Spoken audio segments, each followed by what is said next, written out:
Good morning dear students. आज हम लोग एक बहुत इंपॉर्टेंट प्रॉपर्टी डिस्कस करने वाले हैं लुब्रिकेटिंग ऑयल्स की, जो है एनिलीन पॉइंट। इसके पहले हम बहुत सारी इंपॉर्टेंट प्रॉपर्टीज डिस्कस कर चुके हैं, जैसे कि cloud and pour point, flash and fire point, steam emulsion number, viscosity index. तो आज जो हम डिस्कस करेंगे that is aniline point. Let us see first its definition. The minimum equilibrium solution temperature for equal volume of aniline and oil sample is called aniline point. Now how to determine it? aniline point कैसे determine करते हैं? इसके लिए हम equal volume lubricating oil का और aniline का ले लेते हैं. lubricating oil suppose आपने 20 ml लिया, सेम 20 ml हम aniline भी ले लेते हैं और दोनों को मिक्स करते हैं. इसके बाद then it is heated, heat किया जाता है और हीट जब हम करते जाएंगे तो एक होमोजेनियस मिक्सचर हमको मिल जाता है. Then what is done, it is cooled down, उसको ठंडा किया जाता है. ठंडा करने पर हम देखते हैं अ टेम्परेचर इज ऑब्टेन्ड. वो टेम्परेचर देखा जाता है जब आपका एनिलीन और ऑयल सेपरेट हो जाए, वो टेम्परेचर कहलाता है आपका aniline point. The temperature at which oil and aniline separates out, separates into 2 layers, वो टेम्परेचर हम एनिलीन पॉइंट बोलते हैं ना. हमको ये देखना है कि एनिलीन पॉइंट कैसा है, लोअर है या हायर है, और फिर लोअर है तो उसका क्या इम्पैक्ट होगा या हायर है तो उसका क्या इम्पैक्ट होगा. हायर एनिलीन पॉइंट का मतलब होता है, हायर एनिलीन पॉइंट का क्या मतलब है कि बहुत जल्दी से हाई टेम्परेचर पर ही आपका एनिलीन सेपरेट हो गया, लुब्रिकेटिंग ऑयल सेपरेट हो गया, है ना. सपोज आपको होमोजीनियस मिक्सचर मिला आपका 200 डिग्री सेंटीग्रेड पर, उसके बाद जब हमने कूल डाउन करना शुरू किया तो 180 डिग्री पर आपका एनिलीन अलग हो गया और लुब्रिकेटिंग ऑयल अलग हो गया. तो इसका मतलब है कि हमें एनिलीन पॉइंट कैसा मिला, हायर साइड पर मिला. ठीक है.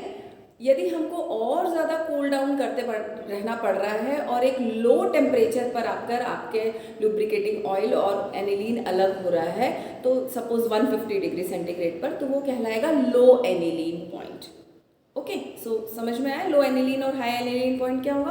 अब ये क्या दिखाता है कि लो एनिलीन पॉइंट का मतलब क्या होता है या हाई एनिलीन पॉइंट का मतलब क्या होता है.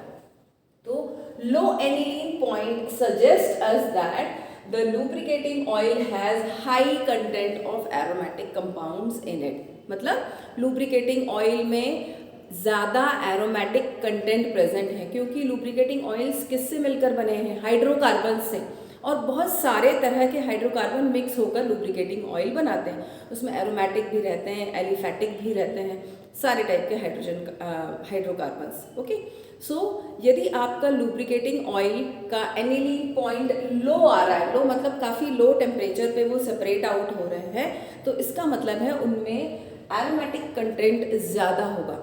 और एरोमेटिक कंटेंट ज़्यादा होने का क्या मतलब होता है, यदि किसी लुब्रिकेटिंग ऑयल में एरोमेटिक कंटेंट ज़्यादा है तो हम उस लुब्रिकेटिंग ऑयल को ऐसे मशीन्स में नहीं यूज़ कर सकते जिसमें कि नेचुरल रबर या सिंथेटिक रबर या रबर के दूसरे कंपाउंड सीलिंग या पैकिंग के लिए यूज़ किए जाते हैं. क्यों? क्योंकि आपको पता है कि एरोमेटिक कंटेंट्स जो है या एरोमेटिक कंपाउंड जो है वो रबर को अटैक करके रबर की प्रॉपर्टी को डिटेरिएट कर लेते हैं. तो ऐसे मशीन्स जहाँ पर कि रबर यूज़ की जा रही है सीलिंग या पैकिंग या और किसी चीज़ के लिए, वहाँ पर हम वो लुब्रिकेटिंग ऑयल नहीं यूज़ करेंगे जहाँ की higher content of aromatic compound होगा. और higher content of aromatic compound का मतलब क्या हुआ, low aniline point. Okay, so machines के लिए क्या डिज़ायरेबल है, ऐसी मशीन्स जिसमें कि रबर यूज़ की गई है, हम वो लुब्रिकेटिंग ऑयल्स यूज़ करेंगे जिनका कि हाई एनिलीन पॉइंट होता है. हाई एनिलीन पॉइंट का मतलब होता है, high aniline point means low percentage of aromatic compounds. उनमें एरोमेटिक कंपाउंड लो प्रेजेंट होंगे, कम प्रेजेंट होंगे. और एरोमेटिक कंपाउंड कम प्रेजेंट होंगे, इसका मतलब ये है कि वो रबर की सीलिंग या रबर की पैकिंग या और कोई रबर का आर्टिकल यदि आपकी मशीन में लगा हुआ है तो वो मशीन को के रबर को डिटेरिएट या डिस्ट्रॉय नहीं करेगा. Okay, so this was aniline point. So in short we can conclude that lubricating oil should have high value of aniline point. किसी भी लुब्रिकेटिंग ऑयल की एनिलीन पॉइंट की वैल्यू हाई होनी चाहिए. हाई एनिलीन पॉइंट का मतलब होता है उसमें एरोमेटिक कंटेंट कम है, एरोमेटिक कंटेंट कम होगा तो वो रबर को अटैक नहीं करेगा. So this was all for today. In the next class, we will be discussing about some other important property of liquid lubricating oils.